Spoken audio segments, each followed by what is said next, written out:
hello, and welcome back to another episode of Love It or Shove It. It's me, Irina with my co-host Bruno Gill, and we have the guest today, Alma Torelli. Hello, Alma, and welcome to our show. Alma, can you say a couple of words about yourself and what you're doing in this world? Hello, Irina. Hello, Bruno. My name is Alma Torelli. I am an accountant and money mindset mentor. I live in Canada. I've been in Canada for 22 years. Originally, I am from Albania, and I moved here 22 years ago. I'm an accountant for 20 plus years. I worked for the government of Canada here, and then for different practices all over Vancouver. Mother of 3 children, and it's funny that you invited me to this show because I'm not an expert, and we need to put a disclaimer. I'm not an expert on relationship or love per se. However, I would like to give my opinion about this matter.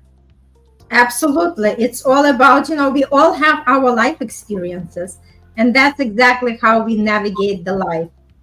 And okay, today let's dive into the topic of love in full color.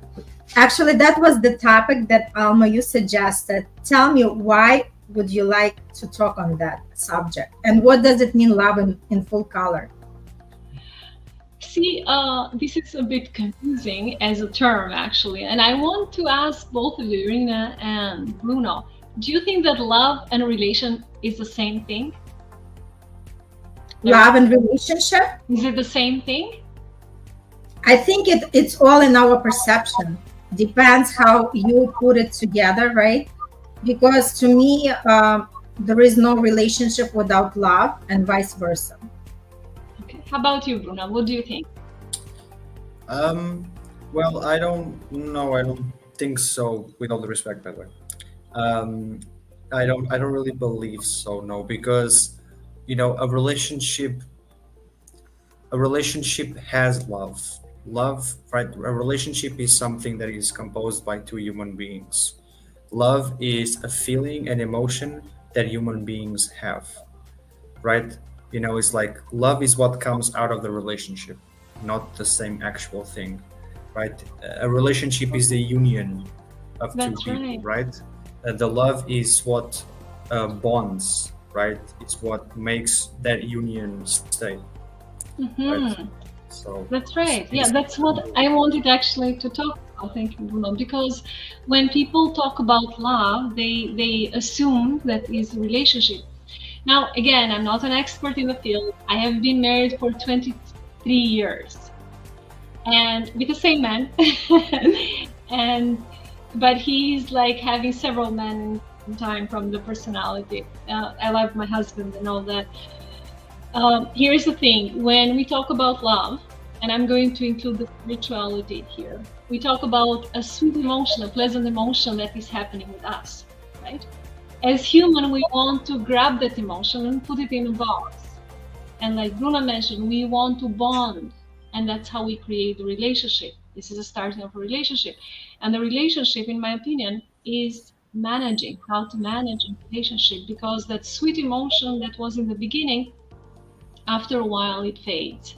And there are other things, other components that we have to consider. There is trust, there is compatibility, there are shared values, shared memories, etc.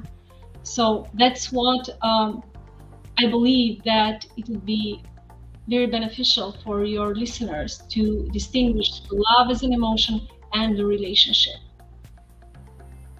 So as for myself, again, I mentioned I've been married for 23 years, and oh boy, it's been up and down. It's been beautiful. Roller coaster. Right? Like everyone. Yeah, the longer you stay in the relationship, the more you experience that. Yes. And from my experience, though, I have to tell you that when I first came here in Canada, I was expecting that Giovanni will fulfill every single need of mine. Like, he would be a friend, he would be my family. I had no one here. He would be the love of my life. He would be everything, and a friend that would hear about random stuff. And And it is impossible for someone to fulfill every single thing that you experience. That is from my personal experience. So I love him, and we have had a great relationship in the sense that we do not give up. So what makes a relationship sacred? It's not only the sweet emotion that we experience in the beginning, but it is the commitment and the capacity to handle each other. Now that I have been into yoga and spirituality, I believe that strongly. I believe that when you are in a relationship with someone, you are in a relationship with his emotions, with his ego, with his wounded childhood, with his intellectual. So there are several components to that. And once you feel threatened from one of them, then you feel like giving it up. In all time, see, the way my mom and my dad grew up, like they were married all their life, and I remember that there was so much love in between them, even though they never said the words "I love you" to each other. First of all, we went through so many difficulties because my family was deported. I grew up under the regime, and my father had a disability. He couldn't speak, and we used to use a sign language. But what I know is that they had so much love and respect for each other till the days before my father died. When he was sick in the bed, there was so much sacrifice in between them. So I grew up like that. And yes, I might sound old-fashioned, and when I talk to these things to my children, they think that I'm old-fashioned, but it's not only that sweet love and emotion that you have in the beginning, it is what you do after with that, after you bond, right? The dedication, the commitment. And it is a full-time job, and it is all about managing the relationship, I believe. So it's not only about love, and it is not only about the relationship, it's a combination of both. You know what comes for me, thanks so much for sharing. What comes for me is, like it all also depends on the values, right? Because you were raised in the family where you witnessed the love between the parents. So this is something that you took with yourself, and this is something that you want to create, right? And it's very, very important to understand that commitment is like the big deal in order for that relationship to last. And a lot of people are missing that component, especially like new generation. And again, we go back to cultures and upbringing, right? So I grew up, Irina, not thinking and believing, and it was generation before us, that once you get married, that's it. That is the relationship for you. That will fulfill everything, the financial, like the physical and everything. And so nowadays these have changed. You cannot expect the person to fulfill everything. So nowadays the marriage and the relationship as a concept have changed. It's not like before. I was fortunate to grow up like that, and I grew up like that. And I'm not saying that was perfect, me believing in marriage. What I'm saying, though, even though I had my parents as a good example, and I am committed to my relationship, I had a difficult childhood, so I brought that with me, and there are lots of insecurities. It's not bed of roses here. Like I was very jealous in the beginning, and that is because of the trauma and me believing that everything good that I have can be taken away. And I touched on that. I grew up without my mother actually for 4 years, and that created big trauma in my childhood. And so I always was clingy before, and no matter what he did, it was a part of me that he could not fill the void. And so that's why I mentioned to you even before we started, the relationship, I think it's the most challenging part of a human being, the relationship with a partner, because you expect the partner to handle you while you're healing and while you're doing every single showing up in every single color of yours. Mm-hmm. Awesome. Bruno, do you want to say something? Yes. Well, first of all, congrats, Alma, for being able to overcome all that. I actually had a different upbringing. I grew up with my parents fighting each other, basically. And then they got divorced when I was like 10 or 7 years old or something. So all I had was my mom, and I didn't grow up with no father. Um, it's like my mom parents didn't divorce, my father's parents didn't divorce, but they did. And so yeah, and so for me it was a little bit different because I didn't have the luck of having the same type of emotional safety that a lot of kids end up getting. I didn't have that. Yes, there was never money missing, and there was always food, and there was always water, and sure, I had a school, and I had friends, and you know, but emotionally, yeah, I was never really there. And so it's really weird. Like even today, for instance, like it's like my mom has a boyfriend. I just get very protective of her. My father gets a new girlfriend, I get very protective of him, right? I know they can protect themselves, but it's just my natural instincts coming out because I was born and raised in a house where I was being constantly protected, right? And like more and more and more nowadays, I understand why. And it's all based in love, and it's our own instincts, it's our own primal instincts coming out for the ones who we love, right? And we'll do anything for them, right? Like anything. Um, and so it is very interesting because you touched on a lot of topics that I really loved, right? And so that was one of them. Like, and another one was how we, it's like we cannot fulfill every request from our partner, right? And it's interesting that you say that because not only it's true, but at the same time it's something that like a lot of people, right, it's like they expect other people to do that, but then when you ask them, but like, do you do that for yourself? And people go like, no. And I'm like, well then my friend, how do you expect that, how they expect to find somebody who does, right? It's like, which is very weird because for example in my case it's like, it's weird because like if the person doesn't treat herself, I'm not going to treat you. Like if you don't show me you deserve that treatment, I'm not going to treat you that way, right?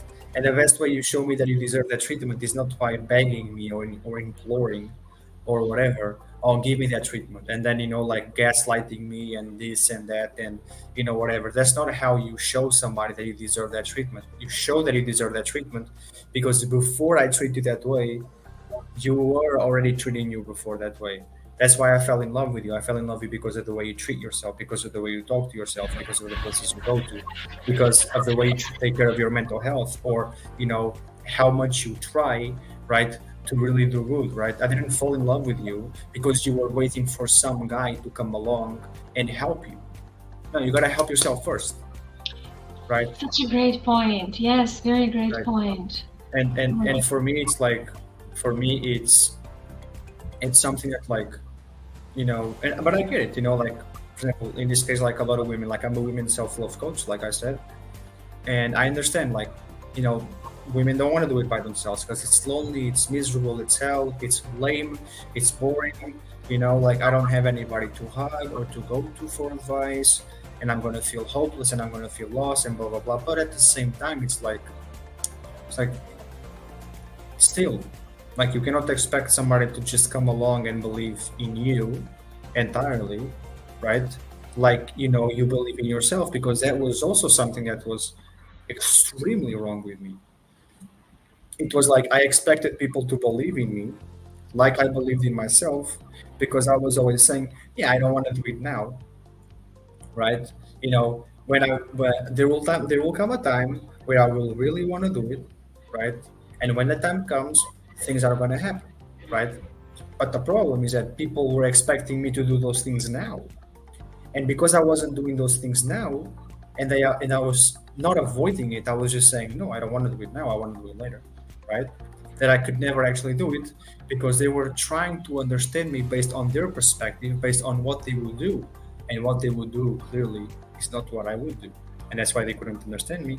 And so they will fall down into the idea of I don't care. You do it like I would do it anyways, right? Um, and then all the superiority of I'm older than you, blah blah blah, whatever, right? Because that's also ways that people manipulate themselves into believing they know more. Age is a big part of it, right? Um, and so, but that's the thing. When the time came for me to do something, I actually did it, right? How people reacted, what they thought, is completely different, right? But when the time actually came, I did it, and I did it by myself. But then when I did it, that's when I understood. I was like, well, I understand now why, right? It's because things weren't being done, right? And you know what? Like, if I put myself in their shoes, and I was dealing with somebody that was in the same situation as me, right? I wouldn't really believe the person because the person was showing me something that really wasn't what the person was saying, right? Simple. And so same thing I say is like you cannot expect people to respect you. You cannot expect, like, for instance, your partner to respect, your partner to adore you, to love you, right? To give you all the glamour and all the pleasures, whatever. If you don't give it to yourself, if you're always expecting somebody to come and give that for you, you're not gonna get it, right? There's only so much that somebody can do, but so much is not everything. And it's like Alma was saying, so much is not everything. They can give you the love, they can give you they can take you out for dates, and pay you some stuff, give you some gifts, say you good words of affirmation. They can, be there. But at some point, there will be a day where he or she is gonna absolutely fail. They're gonna fail, right? Because they will not be able to just cope with everything. I mean, bro, like, people also have a life. It's like when you're in a relationship, right? More than lovers, you're friends, right? When somebody is not able to make it, you don't scream at them saying I knew it. You ask them why, right? And then you try to help them instead of being hard on them, right? Like mommy and daddy were hard on you, and I mean no disrespect here, okay? Because again, it's like you're not supposed to be their father and you're not supposed to be their mother, right? That's another thing.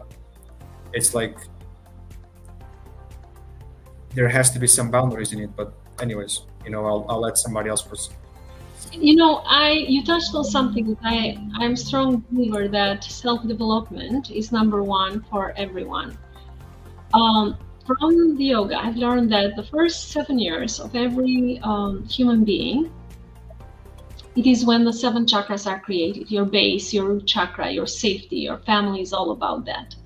And I'm so sorry to hear your story, Bruno. And I also have lots of clients of mine that they come from broken families.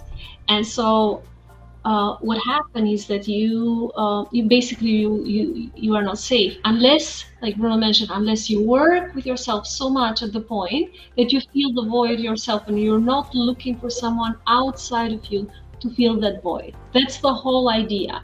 We constantly engage in relationships because we want something from that relation. We want that sweetness someone else to give us. We want the happiness for someone else to give it to us.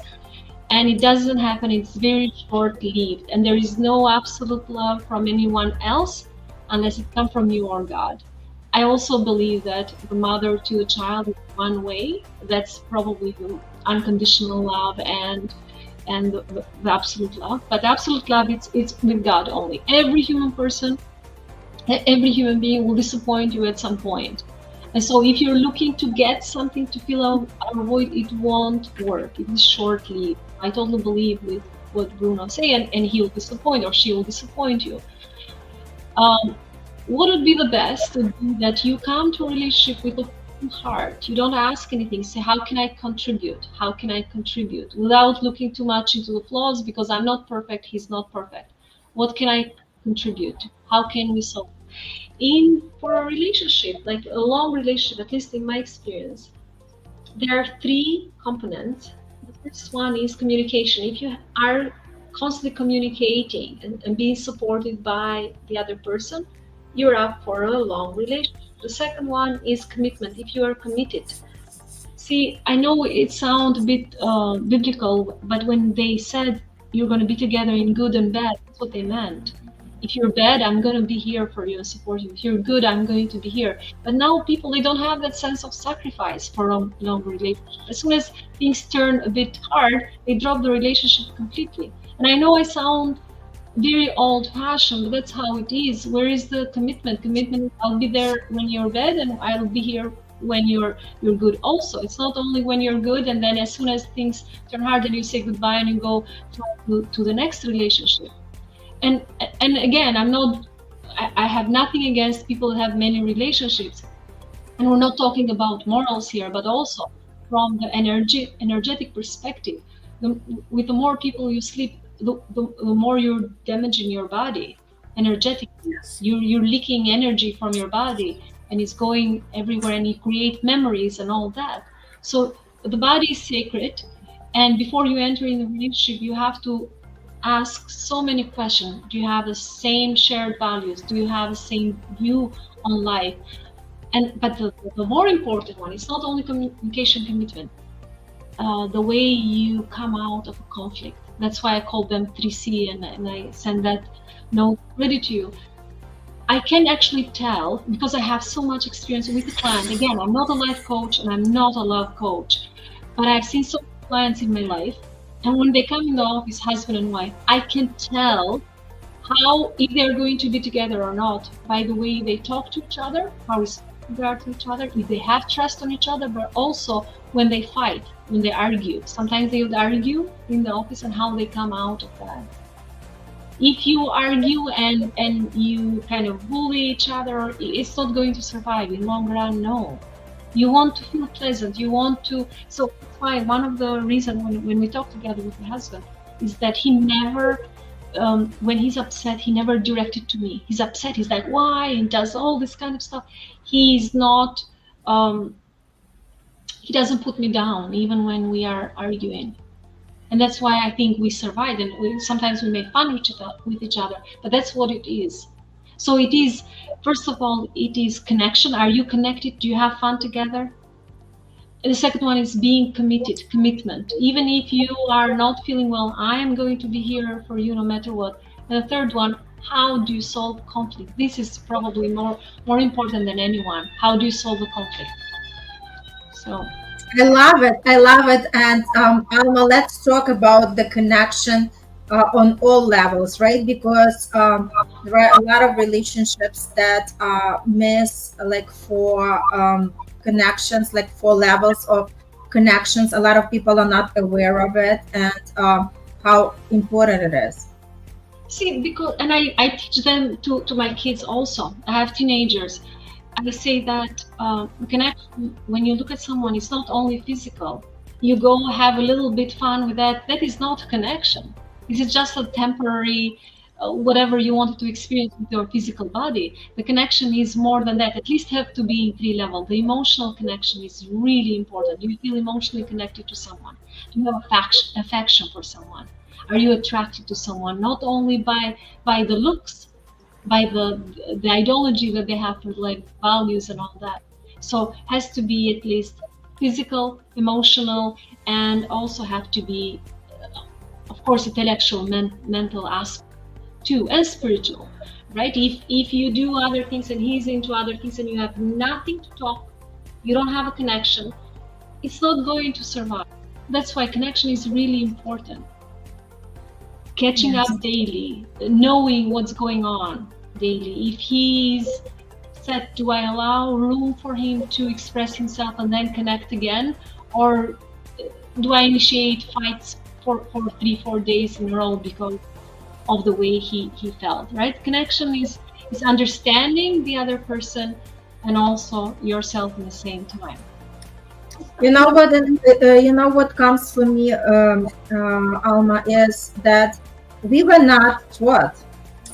That's why, like a lot of times people are really disconnected because nobody was teaching us in schools what it looks like to have the relationship. Nobody was giving us the, like the courses or anything. Nowadays, yes, there is a lot of opportunities for people like really who want to experience the love and connection on a deeper level.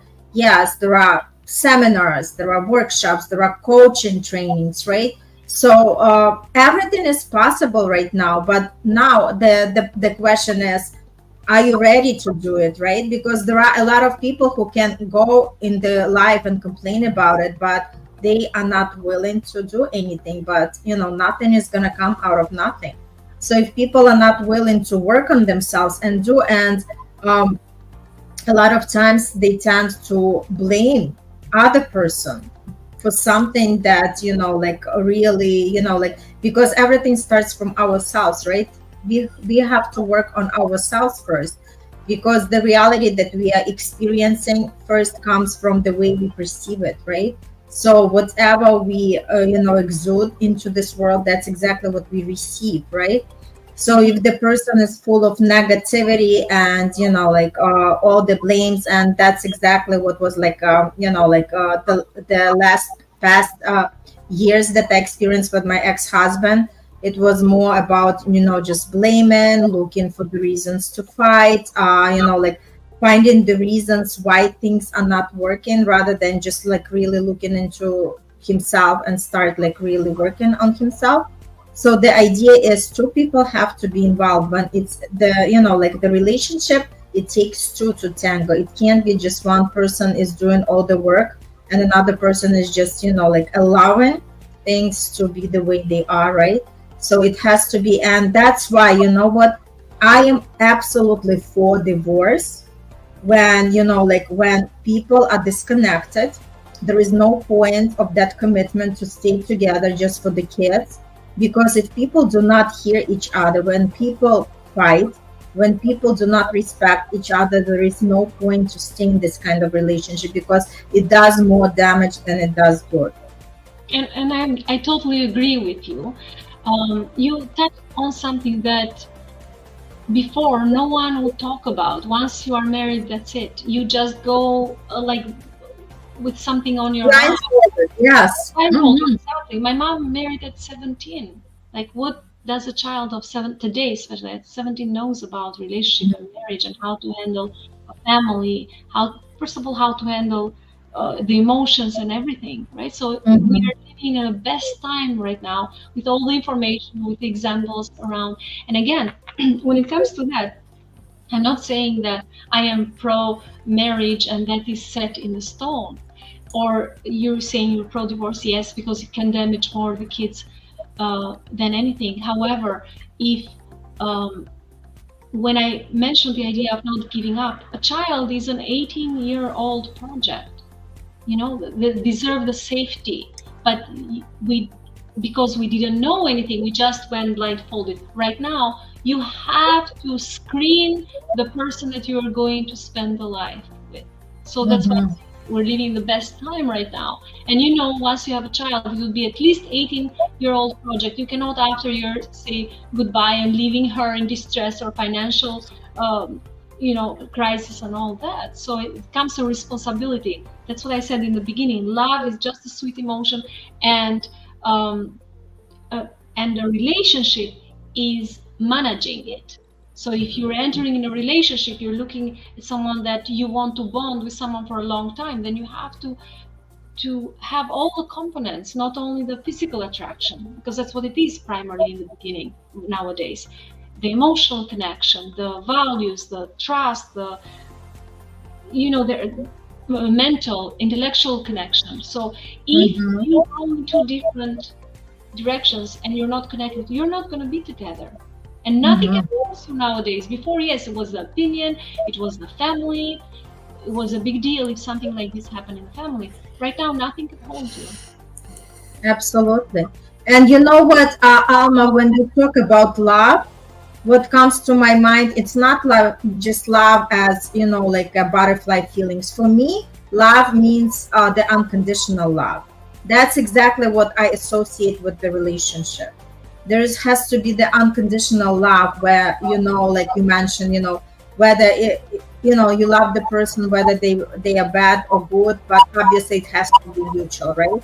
So you cannot sacrifice yourself and be the victim in something like, this is also not the way to live the life.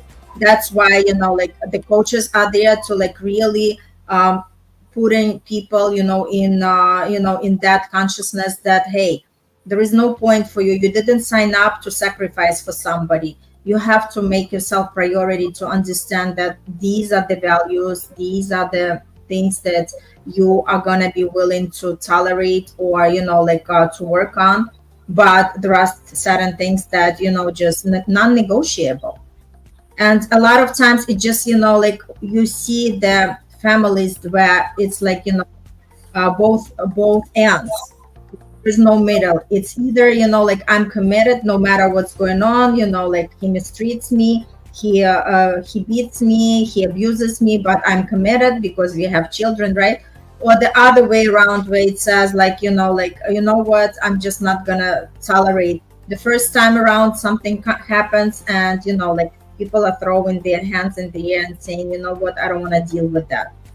And that's another thing, another story, where a lot of times people remarry and then they remarry again. Like you see 2-3 marriages. Why? Because they don't take time to heal. They don't take time to go within and understand what went wrong the first time, right?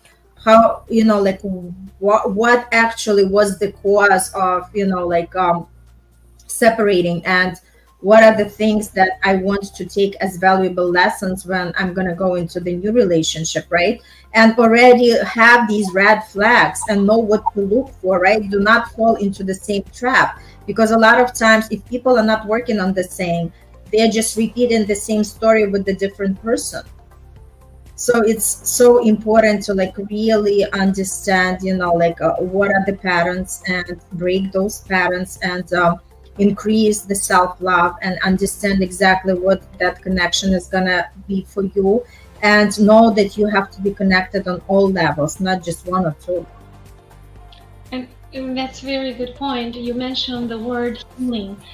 Every relationship that you attract, again, this comes from the spirituality that I've been for a while, you attract it for a lesson. Mm-hmm. I know lots of people say, oh no, I didn't attract an abusive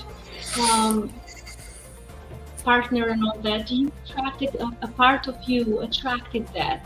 You have a weakness in you, and you attracted that, and it is an opportunity for you to heal. And not only healing yourself, also the other person when you heal, and when you realize. There are lots of women, even though they go through abuse, they stay in the relationship because they think that they don't deserve anything better. No one will take, will love them. And this comes again because we have void in ourselves. And we think that love is limited, and we are looking only one person to fulfill. We cannot see that you can be in peace and love and take care of yourself, and then give to the relationship with the full heart. And so healing is really, really important. And when I compare myself from the beginning of the relationship to now, I have changed a lot. He also have changed a lot. And there are times that we're like, wow, we healed each other, right? He's totally different personality than mine, and yet gave me that security that we can go through all this together. And it's a blessing, and I am grateful for the journey that I had. Not everyone can have that opportunity. But touching base again to that is really important, that whenever you analyze yourself, whatever you're going through, whatever bothers you in a relationship, take a little bit of time and reflect on that. Why did you attract that, first of all?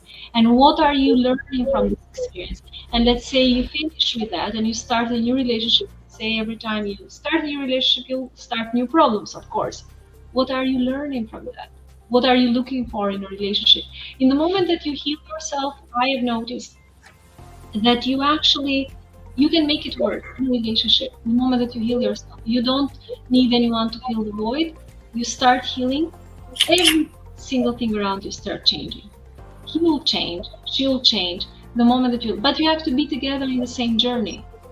It cannot be one-sided. Once you heal and you start growing and the other person is not, and have the same, let's say, abusive mentality, and he's not growing, it's going to be, of course you're going to grow apart, right? Absolutely. There is no judgment on anyone. We are just talking how to create a balance. And you mentioned it in the beginning, probably the most important thing is that you give that love that you're looking from someone to yourself first. If you love yourself enough, it is a beautiful journey. You'll do only good things. You'll be more compassionate. You will also realize that the other person is not healed and is not there yet. You'll be compassionate with the person, right? So Mm-hmm. we're not talking, again, we're not talking love as in simply a temporary emotion, a sweet emotion in you. No, we're talking about how to take that emotion and hopefully have a relationship that is fulfilling to you in several dimensions: physical, emotional, intellectual, mental. So um, Yeah. I it just wanted to add one thing before Bruno is going to talk. When we talk about that you mentioned that you changed, your husband changed, we are all changing. We are changing every day, right? And that's the point of it. Like, the person who we were like a year ago is not the same person today. And the idea is in the relationship, we also have to grow and evolve. Because if it's not happening for two partners, then, like instead of growing together, they are growing apart. Yes, So that's another aspect that's very important. very Bruno, do you changing together, growing together, Yes. and being connected in the same time. The moment that you are not connected, you're going to grow Yes. differently, and it's okay. Everyone has its own Mhm. journey. I do believe, though, as a soul in this human body, you have always choices, and you're always going to be okay. And there is an opportunity for every relationship, because the relationships are the most challenging. Physical things are not challenging. The relationship, the emotional connection are most challenging. It is an opportunity to grow with them, opportunity Mhm. to heal yourself. You come here in this world, you clean one side. It was not clean before. You come again, you clean another side. That's what I believe, at least with the reincarnation whole, what I learned from you. So Bruno, do you want to add something? Yes, of course. I always want to add something. Um, well, obviously, Alma was saying that she worked on herself and her husband worked on himself. Now, we all have our standards for relationships, right? How fast we want to go, like, how much we want to do in how much long time, right? And like, because I'm a person with very big standards, it's like, I'll say, like, for instance, for me, it's like like the person working on herself and me working on myself, that's like bare minimum. Because that's not something that, like, yeah, I can do that, yeah, sure, I want to do that. But it's more like, no, you're not understanding. You have to do that. Because if you don't do that, this is not going to work. Okay? It's not something you want to do. Okay, it is something you want to do, sure. But it has to be more than a want. Is that you have to love us so much that you actually want to change. Right? But not like for us as like first priority, right? Because that's like people pleasing, right? You shouldn't change for me to be better. You should change for yourself so you can be better. And so if you can be better for yourself, you can also be better for the relationship. Because there's nothing you can do for me but to work on yourself enough that you're good for yourself and for the ones you love. And I can do nothing for you but to work on myself so I can be good for you and for the ones that I love. Right? And so people are conditioned to think the other way around. They're like, okay, I'm going to do this for you anyways and only for you, not for me. But that's wrong. That's why you end up miserable. That's why you end up lonely. That's why you always say, you never understand me. But the reality is that the partner does understand. What the partner doesn't understand is how you don't like to do things for other people that you don't want, including your partner, because your partner does the same thing, and because that's how you were taught since you were young, right? Doesn't make sense how you don't like it when your parents liked it. Spoiler alert, your parents did not like it, but they never showed it to you. So you will never remember you actually not liking it because they've never showed that to you. You only remember about the times they liked it. Those are the times that you actually kept that, right? But that was their job. Their job wasn't to traumatize their kids into mommy and daddy they don't like each other, right? Their job was to was to teach you how to how to treat your wife in the future, right? If you're a guy, the job of your father was not only to raise a man, but to raise a man who knows how to treat his wife because of how your dad treated your mother. And if you're a woman, you know, your mother's job was not just to raise a woman to be a good one, but also to know how to treat his man because of the way your mother treated your father, right? Okay. Yeah, that was something else. That's heavy subject. You say, who? I want to add something actually. Now that I was listening to Bruno, I do believe, and again, I might sound old-fashioned. I do believe that as a soul in this human body, you cannot have many connections in this lifetime. The true intimacy, it doesn't happen more than 2 or 3 people, or at least that's what I've heard. And so he mentioned something, I don't like her, he don't like, or whatever. It comes down to that true intimacy is when you have your guard down, when you are completely yourself and you have your guard down. That does not happen with everyone. It happens maybe with 1, 2, the maximum 3 people in this lifetime. You cannot have the guard down, be completely yourself with so many people. And that's why I never encourage my kids to go relationship after relationship. You be careful before you enter a relationship, but you have to make the relationship to work at that point that you do not have your defense mechanism. What is he gonna say? What is he gonna do? Am I gonna do that? You have to be completely yourself and relax. That's how the purpose of life is, to be relaxed, to enjoy in the end, right? To share memories. And again, if you have the defense mechanism up in any relationship, no matter how much butterfly you feel, it's not gonna work. So you want a stable, you want a relaxed relationship, you want a stable relationship. If you're lucky enough to have it in this life, well, great. If not, please find that. You have to find at least one person this lifetime that you are completely yourself, that you don't have to pretend, you don't have to go on the throat of the other person, that you're not pretending and you are not clinging into the person to feel you. You are completely yourself and you are okay with you. That's the whole reason that, people are aiming for that. But a true intimacy, you cannot have it with too many people. And I want to actually say so many young people to hear that please do not sleep with every person that you meet around the block. You're wasting your body, you're wasting your life energy.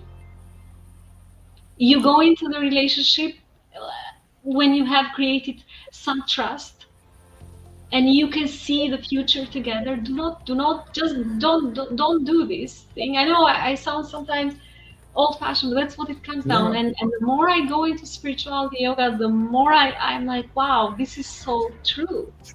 You have to have the foundation for yourself. Take care of yourself, be full of love, and then share the journey. Don't expect the other person to make your journey, to create your happiness. You are the creator. You create your own reality. If you're attracting some bad partners, look into yourself, heal yourself. You see your life will flow after that. Yeah. That's what I believe. I'd like to jump in because I'm young, I'm 23. And so I like God, to Bruno, you have a long life ahead of you, my friend. I do. I know. You're a little bit older than my daughter, so there. I'm talking to my child. When I talk to you, it feels like am I talking to my child in a way, because that's what I teach her, like for the age we're talking about, and that's what I always tell her. Please do not jump into it. Don't. And then she said, no, Mom, I'm going to work on myself, work so hard to myself. And then if someone wants to share the journey. So that's what I believe, that young people should get this message. Yeah. And like the only reason why I'm jumping into this is because obviously I'm young as well, but I'm not jumping into, bed into bed, right? Expecting my emptiness to be fulfilled. What I'm saying is this: when you are jumping from bed to bed, your value decreases in ways you could never imagine. like your value literally decreases. Plus all the energies you're picking up, you're talking about energy leakage, right? Yes. And it's true. And it's not just the energy leakage, it's the energy that you also don't leak. So for instance, men actually are able to leak that energy, but women, I don't believe they're actually not. I don't really believe they are able I think the energies that they get from the sex transference, the energy transference from sex, actually stays within them for life. And that's why a lot of women end up becoming like bipolar, right? Because they have sex with different people, right? During the same menstrual cycle, right? And so they end up having different personalities, and then they don't even know which personality is theirs, right? And so they end up feeling really, like, yeah, they end up feeling really like it's not them, right? They end up feeling disoriented, lost, hopeless. They end up feeling, yeah, like all sorts of stuff minus how they actually were before. Absolutely, very good point. Because the transaction, like you said, it doesn't happen in one level, only physical. It is emotions or memories. You create the body memories, and that's why I am a pro and a firm believer that your body is sacred. You cannot do this, waste your life energy on people. And I wish that young people would hear that sooner rather than later, after they wasted so many years focusing on that, trying to fulfill something that it is only through themselves that they can do it. But I totally agree with you when you say about the confusion and the wounded that they have wounds. They have you take their wounds if you sleep with other people. So it is really important for young people to realize this. And good for you. Sure. Kudos to you, Bruno, for being into this. No, and you mentioned such a great point that the transaction is not only physical. It's not physical. Yeah. You're taking the traumas, you're taking all kinds of all the baggage. Yes, Yeah. the whole Yeah. baggage. And it will take lifetimes to clear that. Yeah. Sorry Yeah. to say it, lifetimes to clear that memory from your body, even if it's a one-night thing. So it breaks my heart when I actually see the young generation thinking that it's all about wild partying and yes, you can have fun, and it's not about morals. It's just that your energy from your body, and you're suffering lifetimes after lifetimes with the memories of other people. But it's like I agree with everything you're saying. But the problem nowadays is that, for instance, we have never lived in such easier times than we live right now, right? Mm-hmm. And I mean, I think like even 60, 70 years ago, maybe 80, I'm not quite sure. We were either entering or leaving World War II, right? Yeah, and since then you had the Cold War, you had the Vietnam War, right? Like, but since the year 2000, the 90s, I don't want to lie. But for me to be sure of it, 2000, right? Since the year 2000s, we've been like, just it's been fine. Like there hasn't been any wars. I mean, it was right. Sometimes there's some like terrorist attacks. Like the 9/11 in 2001, right? Which was like the massive one, right? The Twin Towers. But it's not actually World War. And so it's never been an easier time to live in, right? And so nowadays, it's like a lot of men, and they're being pushed to not be men. And I don't mean like they're being pushed to be in touch with their emotions or with their feelings, because a man can and must be in touch with their emotions and feelings. But what I mean is as simple as this: is this idea that like masculinity is not needed anymore because you don't live in times where it is needed. It's a lie. Because even if like the army nowadays might not need it, even if like whatever doesn't need it, there's still so many things happening in the world. And for masculinity to be seen in different ways nowadays, because there's not, we don't live anymore in the eras of something, damages relationships. It damages the relationship. It damages the relationship because the woman needs to feel protected. Mm-hmm.